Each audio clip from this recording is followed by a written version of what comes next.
bertepatan dengan Hari Ulang Tahun Kemerdekaan Republik Indonesia yang ke-76.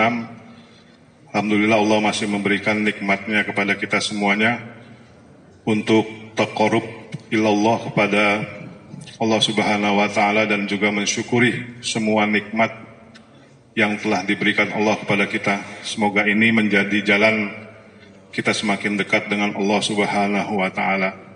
Salawat serta salam kita sampaikan pada junjungan kita Nabi besar Muhammad Sallallahu Alaihi Wasallam. Para jamaah sekalian, pada kesempatan hari ini insya Allah yang akan mengisi kajian adalah yang terhormat dan yang mulia Dr. Kiai Haji Muhammad Adnan LC MA. Beliau adalah pimpinan Mahat Ali Zawiyah Jakarta di Cipinang Melayu, Kecamatan Makassar, Pak. Mahat Ali itu ya tingkatannya lebih tinggi dari pesantren, jadi khusus untuk mahasiswa biasanya. Kalau para jamaah kenal ulama karismatik yang Allah yarham, yang Allah sudah wafatkan di Betawi itu namanya Kiai Haji Saifuddin Amsir. Nah, beliau adalah penerus dari Kiai Haji Saifuddin Amsir untuk memimpin Mahat. Beliau adalah mantu dari Kiai Haji Saifuddin Amsir. Kalau Bapak lihat wajahnya, itu pasti kenal lah, karena beliau ulama karismatik di Betawi ini, Pak, di kota Jakarta ini. Jadi mudah-mudahan kita mendapatkan ilmu pagi hari ini dari beliau. Untuk selanjutnya pada pagi hari ini juga setelah kajian ini ada tasyakuran dari Bapak Rizal, Pak, dan istri Ibu Min. Jadi beliau kan baru menikah, Pak. Lihat wajahnya itu lebih segar, Pak Paris. Wajahnya lebih segar, lebih percaya diri. Beliau mengadakan tasyukuran lah, bersodakoh. Nanti ada sarapan dari beliau. Kita doakan Pak Rizal dan istri semoga menjadi keluarga sakinah, mawaddah warahmah. Semoga usaha beliau bersama istrinya itu dimudahkan Allah Subhanahu wa Ta'ala. Dan mungkin nanti sebelum pengajian ditutup, nanti Ustadz Kiai Haji Muhammad Adnan LC memimpin doa untuk sama-sama kita mensyukuri nikmat kemerdekaan HUT RI ini. Semoga bangsa dan negara kita Allah berkahi, Allah bimbing para pemimpin kita untuk taat pada Allah Subhanahu wa Ta'ala. Amin amin ya rabbal alamin. Marilah kita buka kajian ini dengan sama-sama membaca basmalah.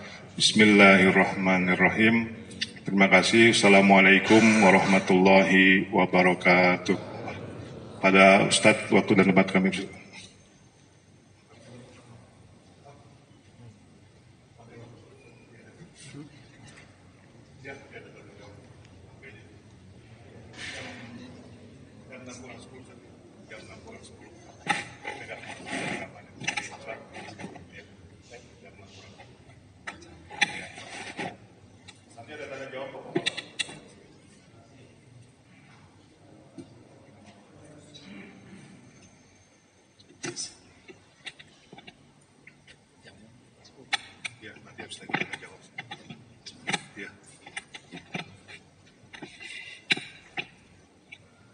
Bismillahirrahmanirrahim.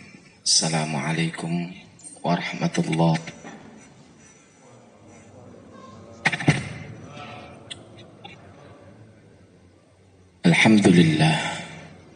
Alhamdulillahi rabbil alamin. Wabihi nasta'inu ala umuri dunya waddin. Wassalatu wassalamu ala asyrafil anbiya'i wal mursalin wa ala alihi wa sahbihi ajma'in, amma ba'd. Qala ta'ala fi kitabihil karim wa huwa asdaqul qailin. A'udzu billahi minasyaitonir rajim. Bismillahirrahmanirrahim. walladzina jahadu fina lanahdiyannahum subulana wa innallaha lama'al muhsinin.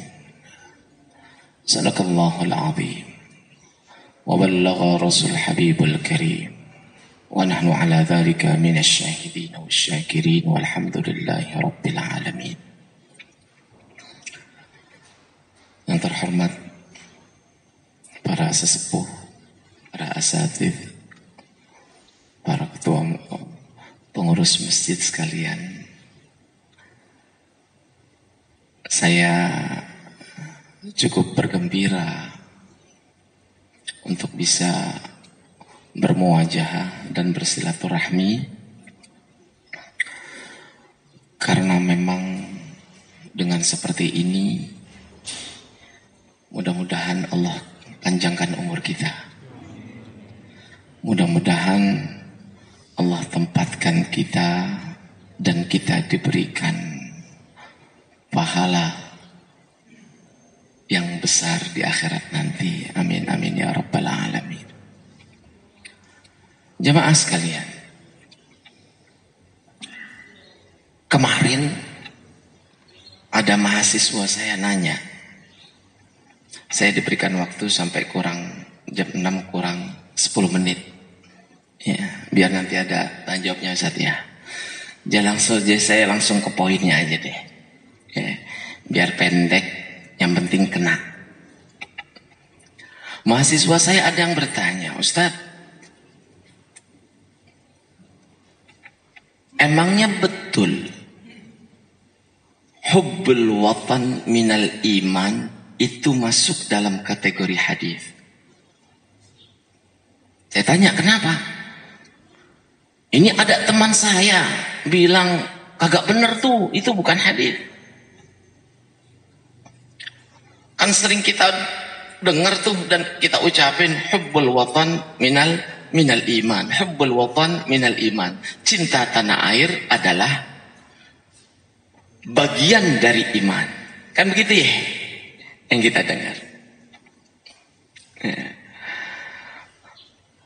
Terus saya jawab, memang itu bukan hadis.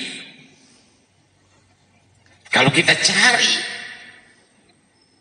secara detail, Rasulullah memang tidak dinisbatkan kepadanya perkataan cinta tanah air adalah bagian dari iman. Tapi yang nama cinta tanah air bagian dari iman itu adalah istimbat. Itu adalah intisari. Dan seharusnya kalau yang namanya intisari berarti dia inti dari beberapa hadis baginda Rasulullah SAW yang berisikan sesungguhnya mencintai tanah air itu adalah bagian dari iman. Saya hampir 9 tahun di kota Riyadh, ibu kota Arab Saudi. Enaknya minta ampun. Dikasih kamar gede banget, makan sehari 3 kali, dikasih gaji lagi. Giliran umroh saya bisa ke Mekah, ke Madinah, giliran haji saya bisa tiap tahun. Itu kan kenikmatan. Namun di balik kenikmatan itu ada sebuah istilah yang kita dengar, ya, hujan emas di negeri orang, ya, lebih enak, kan begitu istilahnya, ya. Hidup enak di negara orang belum tentu lebih enak hidup di kampung sendiri. Mau kita banyak duit kek, mau kita banyak ibadah kek, tapi ujung-ujungnya ya, kenikmatan itu berbeda. Lebih enak tinggal di kampung sendiri walaupun hidup rada berbeda. Lantaran karena kenapa? Memang tanah air kita. Ente boleh pergi ke tanah Arab, duit banyak, segala banyak apa, tapi kalau dari segi kehijauan dan kenikmatan hidup jauh lebih enak di Indonesia. Orang Arab aja bilang Indonesia itu surga dunia kok. Makanya Rasulullah ketika hijrah, ma'at ya baka ya baladi, itu lafaz yang keluar dari Rasulullah dalam hadisnya. Begitu sangat indah, begitu sangat bagus engkau, wahai kota kelahiranku, Mekah. Yang namanya Mekah kan kota bebatuan, yang namanya Mekah kan semuanya pegunungan. Tapi lantaran karena ini tanah air baginda Rasulullah, laula anna qaumi akhrajuni minha akunu fiha la akunu fiha. Kalau bukan karena kaumku mengusirku, aku akan menetap. Itu kan sebagai cinta tanah air. Ya. Bagian cinta tanah air adalah ketika kita mencintai diri sendiri. Ini yang kemudian ketika hijrah ke kota Madinah, ada sahabat-sahabat Nabi yang kemudian banyak yang sakit. Orang muhajirin setelah hijrah dari kota Madinah, dari kota Mekah menuju kota Madinah, banyak yang sakit. Sakitnya karena kenapa? Cuacanya beda. Mekah sampai saat ini kurang lebih hampir sama dengan kita. Dari segi panasnya, karena dia berdekatan dengan kota Jeddah dan lautan. Tapi kalau bapak ke kota Madinah Al-Munawwarah yang jauh dari laut, ya, kalau lagi musim dingin, subhanallah, bisa -5. Kalau udah -5, itu yang namanya tulang dingin masuk ke tulang belulang. Ya, sakit minta ampun. Lihat jamaah umroh yang setiap pergian yang tidak terbiasa dengan situasi dan udara kota Madinah, bila mana musim dingin datang, itu pada korengan itu. Karena kenapa? Dingin. Kalau udah dingin jatuhnya buat kulit kering. Kalau udah kulit kering, kulit kita adalah kulit negara tropis. Ya. Kalau dibawa ke kota Madinah, ya Allah, kagak kuat. Karena kenapa? Lah pergi kota Madinah cuma 4 hari. Coba tinggal di kota Madinah 6 bulan, 3 bulan, setahun, udah terbiasa, gitu ya. Akhirnya ketika sakit, Nabi bilang, kenapa engkau sakit? Ya Rasulullah, aku rindu sama kota Mekah. Lantaran mereka kan diusir dari tanah airnya. Karena rindu, akhirnya Rasulullah angkat tangan, Allahumma habib ilaina al-Madinah. Ya Allah, berikan kecintaan yang engkau miliki, bubuhkan ke dalam hati kami untuk mencintai kota Madinah ini. Jadi Rasulullah meminta sama Allah supaya kota Madinah itu dicintai. Lantaran kenapa? Kaum muhajirin baru pindah ke situ rada pada sakit. Kama sebagaimana kama ahbabtu Makkata au asyadda minha. Sebagaimana yang engkau berikan kecintaan kepadaku, kepada kota Makkah Al-Mukarramah, bahkan lebihkanlah kecintaan kota Madinah terhadap kami.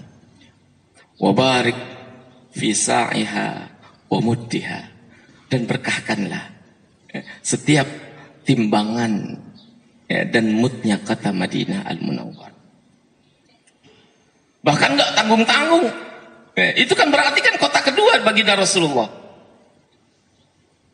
Makanya setiap kali Rasulullah salat di Masjid Nabawi, Rasulullah selalu mengangkat tangan. Allahumma ya Allah, adha'if al-Madinata. Ya Allah,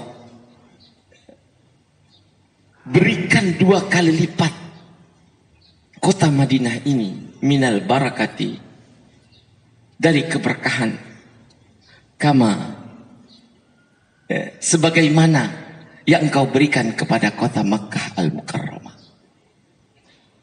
Jadi sebagai kota kedua, Rasulullah selalu memberikan doa kepada kampungnya, tempat dia tinggal. Layaknya kita sering berdoa di setiap untayan doa. Tadi saya dengar juga kunutnya juga mencintai, ya, mengajak kita cinta tanah air. Lantaran yang namanya cinta tanah air itu adalah sebagian dari iman yang mencintai dirinya sendiri, berarti dia mencintai tanah airnya. Ya. Itu sebagai sebuah prolog, ya. Sesungguhnya mencintai tanah air itu adalah bagian dari apa yang telah kita cintai terhadap diri kita. Yang kedua, bagaimana cara mengisi kemerdekaan? Terutama di pasca pandemi seperti ini. Ya, kita ditambah lagi sekarang PPKM-nya. Ya, dari mulai tanggal berapa terus PPKM, terus PPKM. Ya, aduh, saya bilang, rasanya hidup tidak seperti semula, gitu ya. Untuk bisa kita berziarah, untuk kita bisa berwisata, untuk kita bisa menikmati pemandangan yang Allah berikan kepada kita. Saya teringat kembali kepada sabda Nabi ketika berhadapan dengan Ummu Sa'ib dalam sebuah hadis. Nabi itu paling sering kalau ngedengar sahabatnya sakit itu datengin. Ya. Kalau kita kan sekarang lain. Ya. Ada yang kena COVID, pada bawaannya ketakutan. Jangan. Ya. Ya minimal kita datangnya dari berapa jarak jauh gitu sambil kita doakan. Jangan kemudian kita nempel apa segala macam. Terkadang ada orang yang suka paranoid gitu loh ya. Bahkan kita awal-awal dulu siapa yang kena dijauhi banyak orang. Dijauhi banyak orang lantaran karena kenapa? Ya rasa takut yang lebih berlebihan. Itu kan penyakit. Ya. Penyakit itu kan rahmat. Makanya ketika Ummu Sa'ib datang, baginda Rasul datang ke Ummu Sa'ib, ma'asabak. Apa? Kenapa wahai Ummu Sa'ib? Apa yang Allah berikan kepadamu? Asabanil huma ya Rasulullah. Saya sedang demam. La barakallahu fiha. Ya, Allah tidak memberkahi. Aku nggak suka ini dengan penyakit demam yang begitu panas, dingin panasnya. Aku nggak suka ya Rasulullah. Kalla kata Rasul, jangan. La tasubbi al-huma. Jangan sekali-kali engkau menghina penyakit yang Allah berikan kepadamu. Ini kan terkadang kita suka ya namanya sifat manusiawi ya. Ini COVID nggak selesai. udah bikin kita susah. Ya. Di sini alhamdulillah saya lihat masih bisa ya, di beberapa tengah perkotaan boro-boro masjid bisa normal gitu ya.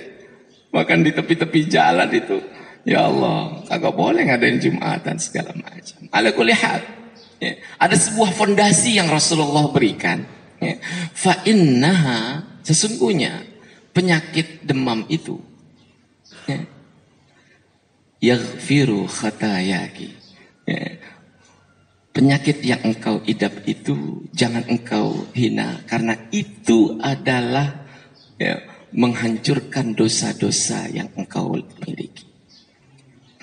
Makanya Imam Ali bin Abi Thalib ketika ngelihat anaknya sakit Hasan, diajak salah satu sahabatnya, mari saya ajak kamu mengunjungi putraku Hasan, dia lagi nggak enak badan. Ayo diajak salah satu riwayat ada yang mengatakan itu Abu Sa'id. Di tengah jalan Ali bin Abi Thalib pun akhirnya bertanya, wahai sahabatku, engkau datang menziarahi anakku yang sakit, niatnya apa?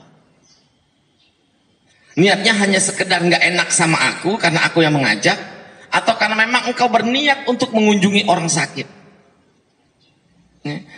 Kenapa wahai Ali kok engkau tanyanya begitu?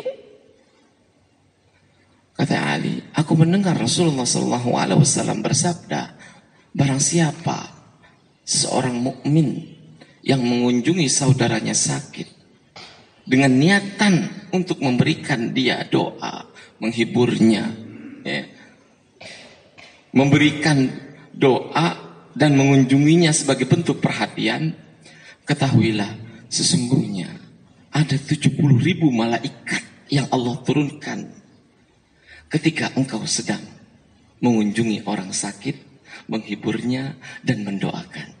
70.000. Bayangkan, malaikat kan kalau turun yang diucapkan ini makhluk bukan sembarang makhluk. Yang namanya malaikat kalau datang dia ngedoain. Makanya hadis qudsi yang sangat terkenal, maridha abdi walam ta'udhu, maridtu walam ta'udni. Allah mengucapkan dalam hadis qudsinya, aku sakit tapi engkau tidak mau mengunjungiku. Kaifa tamratu anta rabbul azza. Bagaimana engkau sakit wahai Allah sementara engkau adalah yang maha perkasa. Maridha abdi, bukan aku yang sakit tapi hambaku yang sakit. Siapapun hambaku yang sakit dan dia bersabar atas sakitnya lantaran dia sadar betul apa yang diberikan dariku, dia selalu bersabar. Di saat itulah aku turunkan rahmat sebanyak-banyaknya. Lantaran kenapa? Karena kesabaran. Ya, karena kesabaran. Makanya kata Rasul dalam hadis itu ditutup, law udtahu lawajadtani indah. Andaikan engkau mengunjunginya, engkau akan menjumpai di sisi orang sakit itu rahmat Allah bertebaran. Terkadang kita suka begini, Pak. Ya. Ada gak sih dalam ajaran Islam amalannya sedikit tapi pahalanya banyak? Kan ada itu dalam hadis Nabi. Ya. Amila qalilan ujira kathiran. Zaman sekarang kita pengen carinya yang ringkes-ringkes aja, instan. Ya. Perbuatan sedikit kata Nabi tapi pahalanya banyak. Istilahnya zaman sekarang kita kagak mau capek gitu loh. Gimana sih caranya? Kalau kita telusuri banyak kiranya. Salah satunya ya, yang paling gampang dan paling sering kita lakukan saat ini. Kemarin itu ketika lagi dahsyat-dahsyatnya ya COVID, masjid saya tuh hampir sejam sekali kayak ngumumin wafat. Ya. Lantaran karena memang banyak sesepuh di kampung saya itu sudah tua, akhirnya banyak juga yang kena gitu ya. Membuat akhirnya orang karena suara masjid terus-terusan bunyi akibat wafat, air bawaannya udah ketakutan. Bahkan ada yang nelfon saya, Ustaz, kenapa Bu? Saya udah umur 60 tahun, terus saya bawaannya sekarang ketakutan. Takut kenapa Bu? Saya bilang gitu. Nggak tahu, setelah saya pensiun penyakit nggak sembuh-sembuh ini Ustaz. Emang udah berapa lama Bu? 2 tahunan. Saya bingung. Terus ibu udah berobat? Udah. Sampai ke Jawa Timur, sampai ke Jawa Tengah. Bahkan di Jawa Tengah kepala rumah sakitnya itu sampai mendatangi saya. Loh, kok berobat sampai didatangi kepala rumah sakit? Iya Ustaz, yang bikin saya takut kepala rumah sakitnya bilang, Ibu, penyakit ibu ini bukan penyakit medis, katanya. Waduh. Dia bilang gitu. Bukan penyakit medis, Bu. Iya, akhirnya itu kebawa saya sampai ke Jakarta. Ujung-ujungnya jadi kagak sembuh, Ustaz. Terus, nah sekarang masjid di daerah saya tiap hari ngumumin orang meninggal, tiap hari ngumumin orang. Terus, ya saya bawaannya ketakutan, Ustaz. Saking takutnya, akhirnya penyakit ini kagak sembuh-sembuh. Ya namanya udah uzur. Ya, udah uzur, kemudian dia punya penyakit, kompleks lah ya. Maksudnya dia pengen, selama ini dia hidupnya gusar. Saya bilang, ibu sholat kan ya? Iya Ustaz, saya sholat. Saya ingat orang ini udah tua gitu. Jangan-jangan saya didukunin, saya jangan-jangan disantet. Mana saya bagian keuangan Ustaz, posisi saya posisi empuk. Tapi sekarang udah selesai. Ya udah, ibu kalau emang ya gusar, coba deh ibu selawat aja. Ya, selawat ya tambah henti. Minimal 1000, itu aja deh dulu, saya bilang gitu. Ya, udah diamalin tuh Pak. Ya, saking takutnya. Jadi dia ke kamar tuh bawaannya takut, ke sini bawaannya takut. Dia takut teman-temannya pada kena semua satu kantor. Udah pada lewat semua. Jadi semacam terus dikengkungin loh.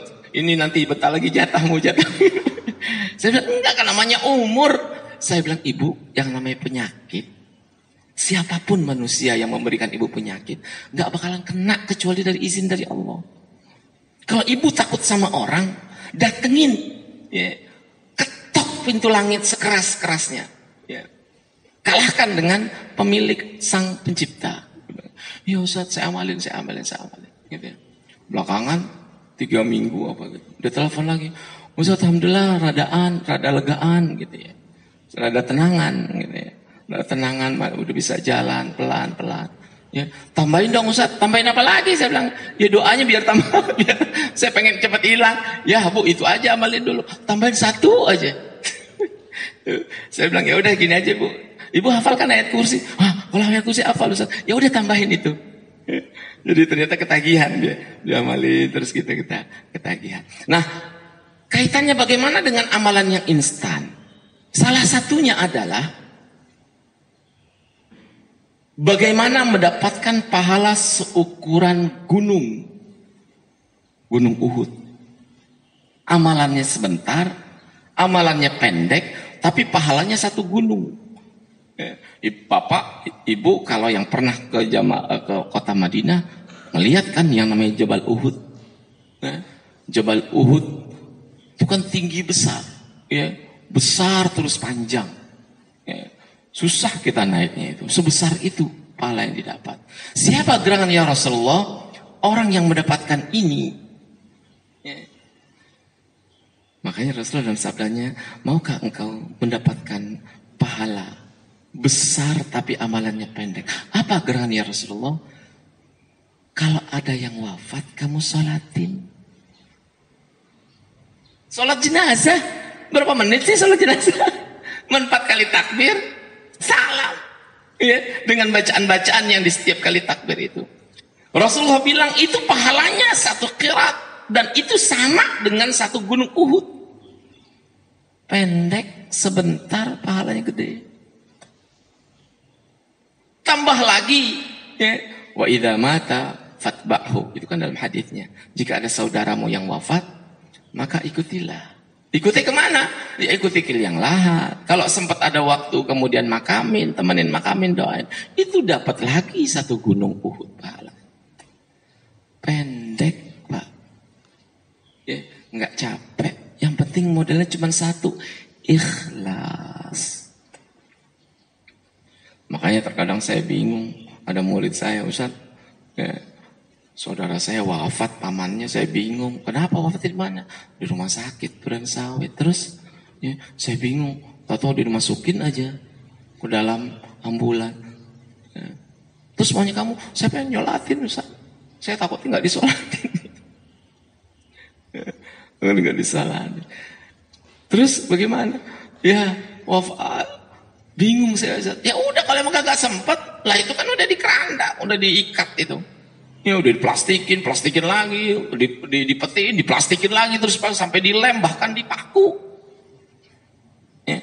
Kalau emang gak sempet ya sholatin ketika mau dikuburin sebentar. Ya. Karena terkadang nakes juga bingung juga. Ini seharusnya ada kontrol dari majelis ulama ini. Karena yang namanya mayit, ya, harus diperlakukan dengan cara yang terbaik. Kalau emang ketakutan ada tertimpa penyakit menular, sebor aja, nggak usah takut. Sebor dari jarak jauh gitu loh. Kan seharusnya kita disentuh dengan apa gitu ya. Tapi kalau emang takut juga, ya, sebor aja seret. Karena kenapa?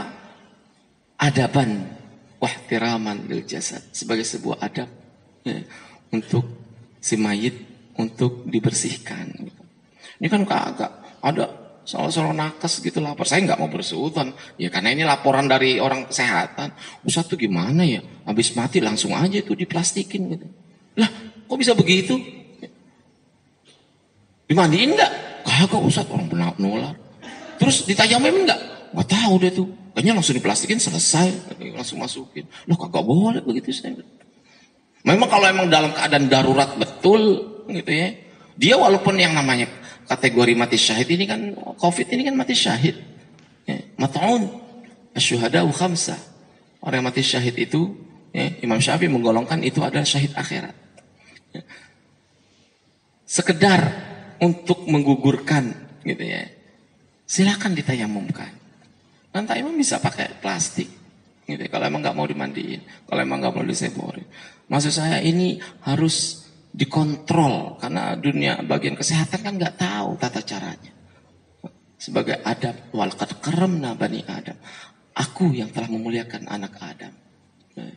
Makanya akhir semuanya sholatin aja ketika, karena udah dipaku semua, sholatinnya ketika di kuburan nggak apa-apa. Nah ini kemudian sisa 3 menit lagi. Ada Allah berikan rahmat kepada siapa saja hambanya yang Allah kehendaki walaupun dia belum mengamalkan amal saleh. Ini yang paling mahal. Kita selama ini sholat, zakat, sholat, puasa segala macam. Ya. Kan belum tentu amalan kita diterima. Saya pun tidak mengajar Ustaz pesimis, kagak. Yang namanya surga kan dapatnya dari Allah bukan dari kita. Kita cukup berusaha aja mau diterima enggak yang penting kita usahakan. Ya. Tapi ada beberapa sahabat gitu ya yang kemudian kagak ngapa-ngapain, sholat kagak, zakat kagak, puasa kagak, ujung-ujung masuk ke surga. Ada banyak. Bapak kalau tahu ini di dalam sejarah itu ada namanya Amr bin Thabit, gelarnya Usairim, kemudian Al-Barra bin Azib, kemudian Yasar Al-Habashi. Ada 3 orang itu. Ya. Amr bin Thabit itu yang sebutannya Usairim, itu kekeh, dia orang kaya di kota Madinah. Dia takut masuk Islam lantaran kenapa? Di Islam itu ada zakat. Nanti harta saya dikurangin. Cuman begitu takutnya. Karena dunia sudah ya menjadi kehidupannya sehari-hari. Tapi nggak urung, hidayah Allah berikan. Begitu dia pulang dari dagang sampai ke rumahnya, mana saudaraku pada pergi ke Uhud? Mana saudaraku ini pada pergi ke Uhud? Ngapain di Uhud? Ngikut Rasulullah. Allah turun ini dari Yahdi man yasha. Ya. Dia diam-diam asyhadu an la ilaha illallah wa asyhadu anna rasulullah. Ya karena kenapa? Semua sudah masuk Islam, dia doang sendirian. Bersyahadat dalam kesendirian. Langsung ngambil baju, naik kuda, seret. Sampai di perang Uhud. Ya. Sahabat-sahabat Nabi bingung, nih siapa nih orang? Ya nggak pernah masuk Islam, ikut perangnya kok di barisan Nabi Muhammad. Ya. Kontan kena panah, mati di tempat. Lagi tersengal-sengal. Datang sahabat Nabi, engkau ikut kami? Iya. Atau engkau membela kaummu? Enggak, inni amantu billahi wa rasulihi. Aku telah beriman kepada Allah dan Rasulnya. Diberita sampai ke tangan Rasulullah SAW. Innahu dakhalal jannah. Ya, wa in lam yarka sajdatan. Dia sudah masuk surga walaupun belum salat sama sekali sujud. Al-Barra bin Azib masih pakai benteng, ya, baju nian besi. Ya Rasulullah, ya, mana yang lebih afdal? Perang dulu atau masuk Islam dulu? Engkau siapa? Barra. Kata Nabi, Islam dulu baru ikut perang. Langsung pakai pakaian gitu ya. Perang dulu, Islam dulu langsung ikut aku.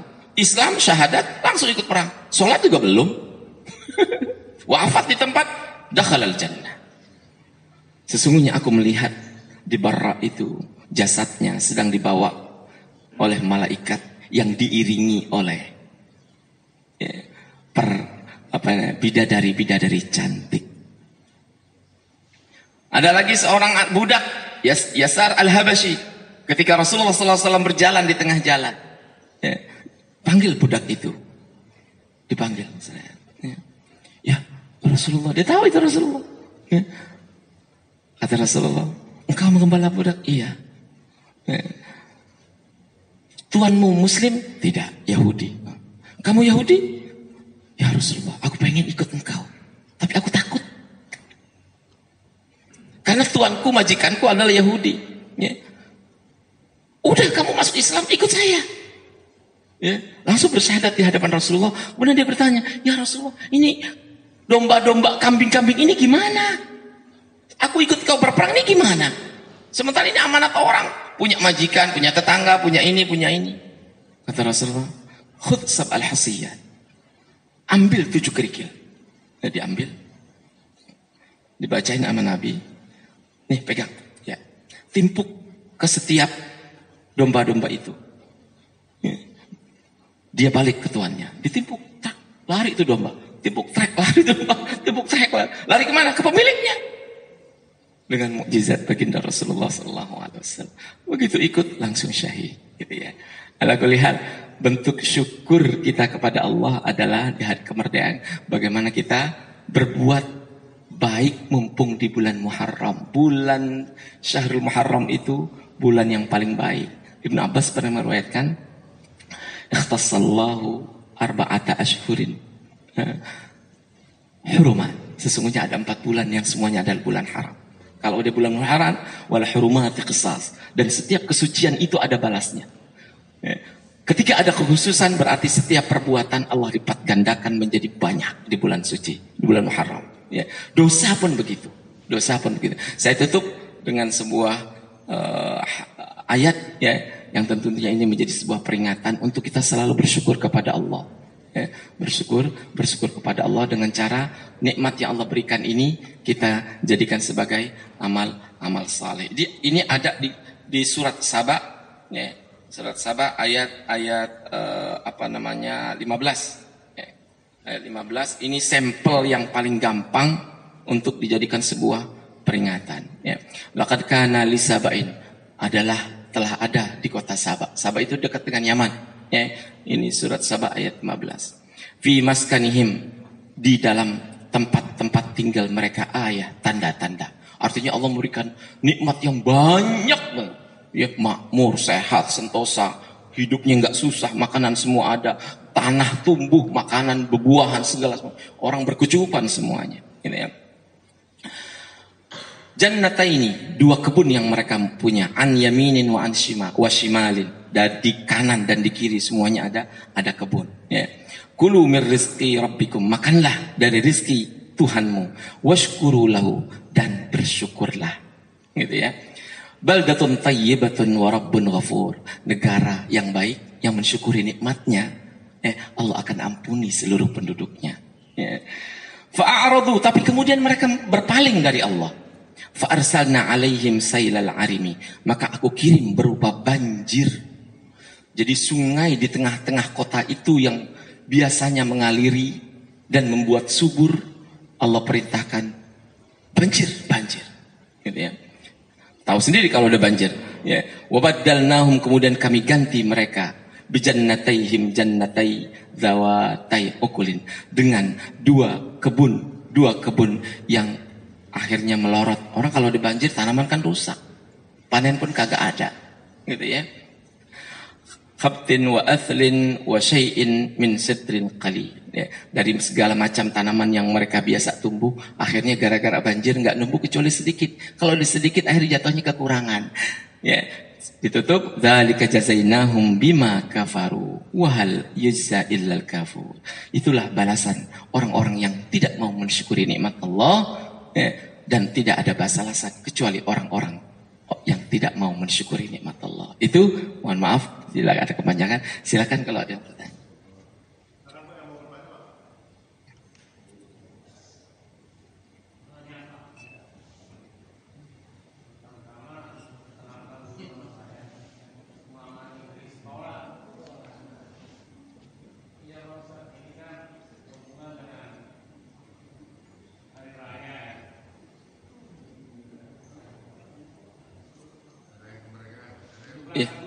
Iya, betul.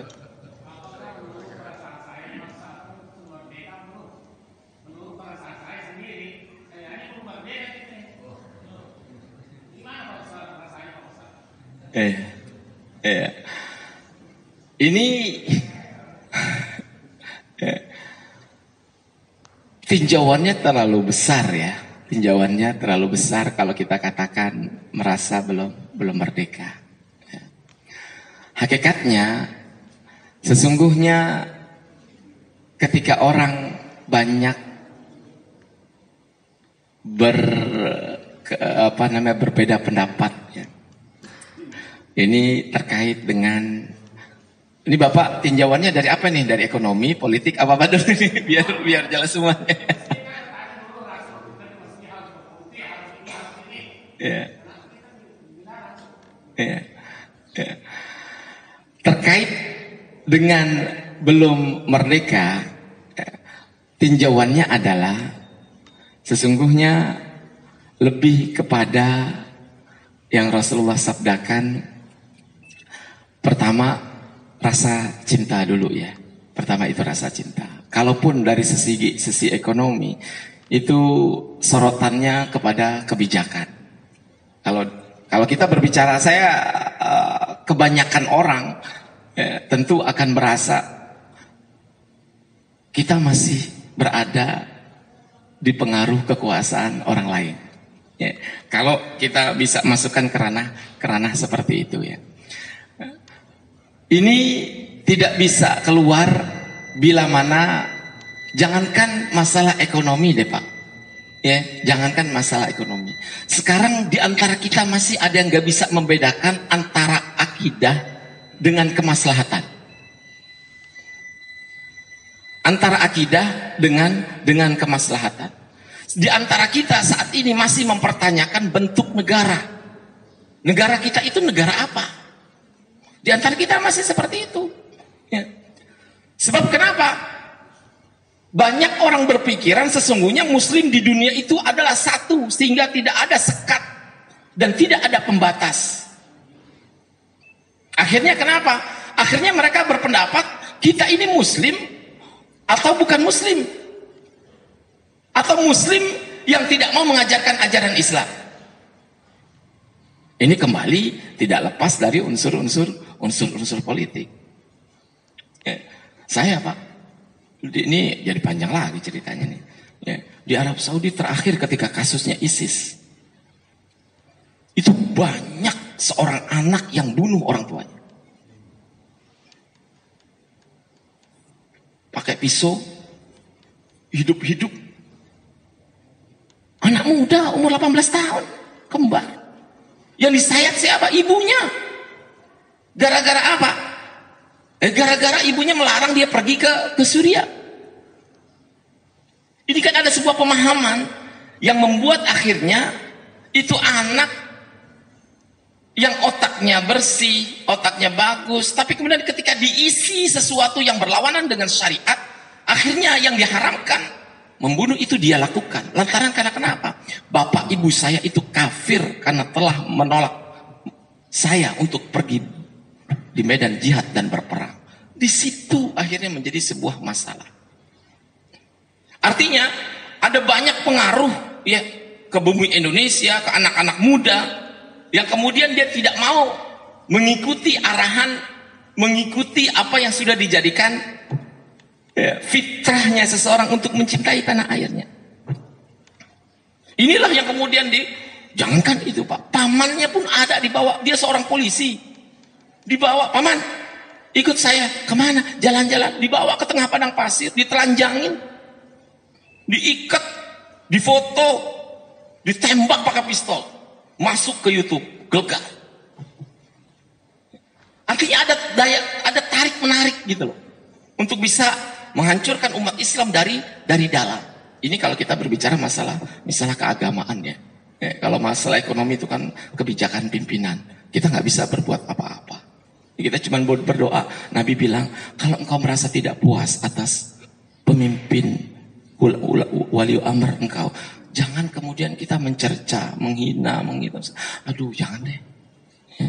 Mendingan pakai doa. Kalau pakai doa itu paling gampang. Kan doanya orang Muslim nggak pernah Allah tolak. Ya. Apa doa Nabi? Allahumma ya Allah. Ya. Inkanu andaikan. Ya. Para pemimpin wulatul umur rafaqa bina, memberikan kasih sayang, farfuq alaihim, maka berikanlah kasih sayang. Tapi kebalikannya, andaikan mereka menzalimi kita, ya, maka balaslah sesuai dengan kehendakmu. Itu aja udah. Ya, nanti biar Allah yang ngatur. Ya Allah yang ngatur gimana-gimananya. Kalau memang tidak ada kepuasan. Ala kulli hal, Rasulullah mengajarkan bagaimana ketika kita merasa tidak merdeka. Yang paling kita banyak pikirkan adalah andaikan semua bisa tahu untuk selalu berbuat baik. I'ti bil ma'ruf, kata Rasulullah. Ya, ada orang menghadap Rasulullah, ya Rasulullah, saya ini udah ini. Pokoknya kalau dihitung-hitung maksiat saya udah kebanyakan deh. Gitu ya. Gimana caranya? Rasulullah cuma satu. Engkau Muslim? Iya. Muslim caranya untuk ngilangin dosa cuma satu. Apa itu? I'ti bil ma'ruf wanha anil munkar. Ya, tamhu al hasanata as-sayyi'at. Lakukanlah kebaikan. Hindarilah kemungkaran.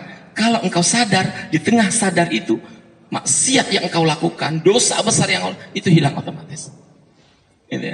Itu hilang. Itu ajaran sederhana. Sebenarnya jawabannya banyak ya. Kalau kita diskusikan pertanyaan juga terlalu umum. Ala kulli hal, ingat kita akan dipertanggungjawabkan di hadapan Allah walaupun dari makanan yang kita makan dan itu halal. Wala tus'alunna yauma idzin 'anil na'im. Ya, dan engkau akan ditanya atas kenikmatan yang Allah berikan kepada engkau. Nikmat makanan halal pun akan dipertanggungjawabkan. Ya, andaikan itu semua jadi pijakan, Pak. Ya, saya yakin baldatun thayyibatun wa rabbun ghafur. Ampunan Allah berikan tapi dengan syarat. Negara itu baik. Negara itu melakukan kemakrufan. Tapi kalau sudah kemaksiatan, ya Allah. Zainab binti Jahas, istri baginda Rasulullah. Ya, kaget. Kenapa? Kata Nabi, wailun lil Arab. Celaka. Kaget dibilang Nabi celaka. Nabi bilang celaka gitu. Untuk orang Arab. Orang Arab itu kan sebagai kiasan. Ya, maksudnya itu untuk umatnya. Ada apa ya Rasulullah? Ya. Umatku membiarkan kekuasaan yang dimiliki oleh Ya'juj dan Ma'juj. Rasulullah sambil megang begini. Ya. Umatku nanti akan membiarkan kekuasaan Ya'juj dan Ma'juj itu lewat lubang seperti ini. Ini kan kecil. Artinya diberikan kekuasaan kepada orang yang tidak suka dengan Islam. Gitu ya. Terus ya Rasulullah, kalau udah buka walaupun begini, ya udah, tinggal nunggu azabnya aja. Azab dari Allah. Akhirnya Zainab memberanikan diri bertanya. Sayyidah Ummul Mukminin Zainab binti Jahsh, ya Rasulullah, ana halak wa fina salihun. Ya Rasulullah, azab yang Allah turunkan itu semuanya. Padahal kan di antara kita masih ada orang saleh. Kata Rasulullah, ya, semua akan kena. Dan semua bedanya adalah yang dibangkitkan dan dia dalam keadaan saleh akan Allah giring ke surga. Tapi kalau yang dia bangkitkan, dia mati dalam keadaan kufur, maka akan Allah giring ke neraka. Itu bedanya aja. Ya, itu singkat, dan mungkin nanti kita bicarakan lagi untuk lebih ininya.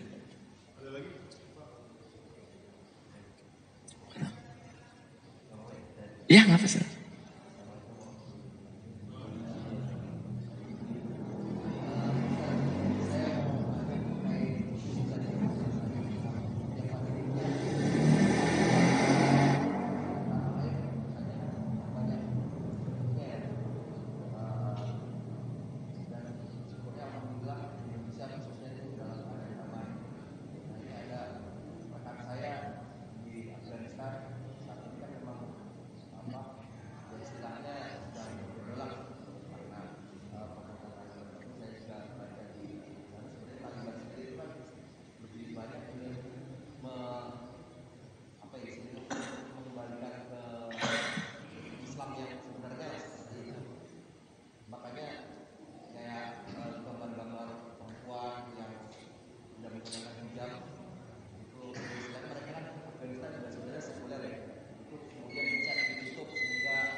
Iya.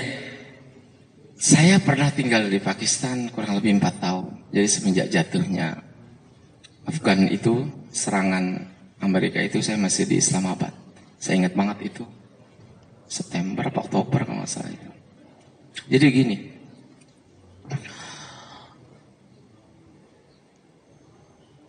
Taliban itu kan santri artinya itu. Taliban itu santri.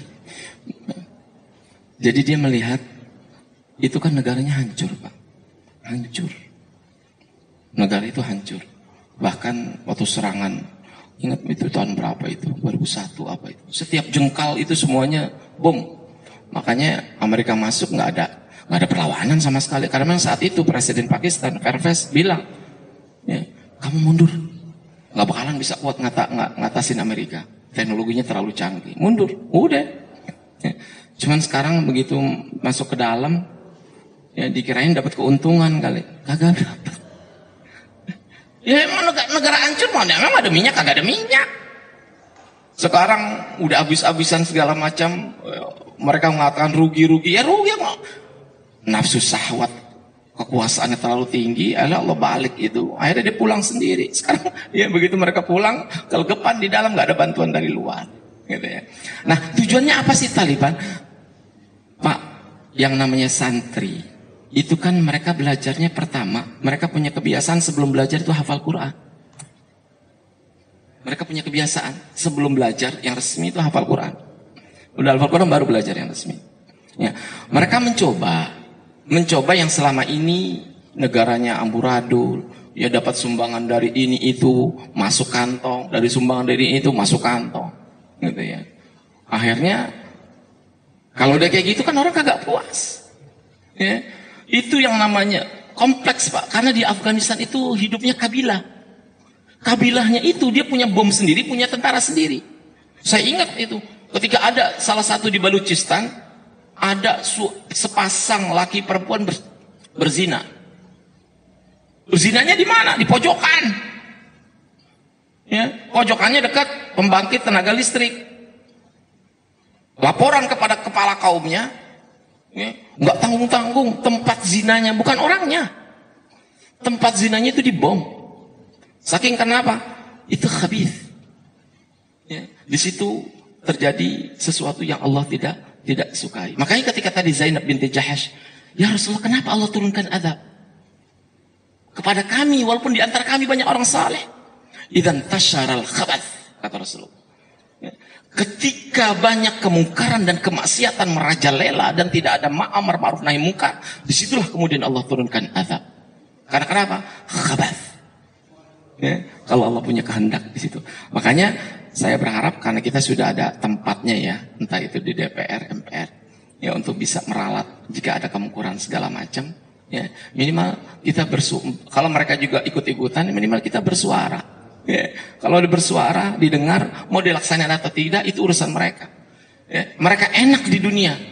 Kenapa? Ya enak, duit mereka yang pegang, sumber daya mereka yang ngatur. Tapi mereka nggak bakalan kebayang. Nanti di akhirat ditanya per orang itu, jumlah penduduk Indonesia berapa? 300 juta. Itu ditanya tanggung satu-satu. Ya, makanya Rasulullah bilang, hati-hati engkau ketika menempati sebuah jabatan. Kenapa? Innahu khizyun wa nadaba. Sesungguhnya itu akan jadi hinaan dan penyesalan nanti di akhirat. Kenapa? Karena banyak orang kalau udah kena jabatan lupa segalanya. Nggak tanggung-tanggung, kalau dia adil doanya mustajab. Tapi kalau dia curang, habis nanti di akhirat. Nggak tersisa satu. Itu ya. Astagfirullahaladzim, astagfirullahaladzim. Allahumma salli ala sayyidina Muhammad wa ala sayyidina Muhammad. Alhamdulillahi rabbil alamin. ربنا انفعنا بما علمتنا ربي علمنا الذي ينفعنا ربي فقهنا وفقه أهلنا وقراباتنا في ديننا مع أهل البذل الأنثى وذكر ربي وفقنا وفق بما ترتضي قولا وفعلا كرما ورزق كل حلالا دائما وأخلى أتقى علماء نحظى بالخير ونوفى كل الشر اللهم أصلحنا كل الشؤون وأقرب الرضا منك العيون واقض عنا ربنا كل الديون قبل أن تأتينا رسول المنون واغفر استر أنت أكرم الستار وصلاة الله تخشى المصطفى من إلى الحق دعانا والوفا بكتاب للناس في شفاء وعلى الكرام الشرفاء وعلى الصحب المصاب الغرر اللهم اهدنا بهداك واجعلنا ممن يسارع في رضاك ولا تولنا وليا سواك ولا تجعلنا ممن خالف أمرك وعصى. اللهم ادفع عنا البلاء والوباء والغلاء والفحشاء ما ظهر منها وما بطن. اللهم إنا نعوذ بك من جهد البلاء ودرك الشقاء وسوء القضاء وشماتة الأعداء. وصلى الله على سيدنا محمد النبي الأمي وعلى آله وصحبه وسلم، وآخر دعوانا أن الحمد لله رب العالمين. Kurang lebihnya mohon maaf. Assalamualaikum warahmatullahi wabarakatuh.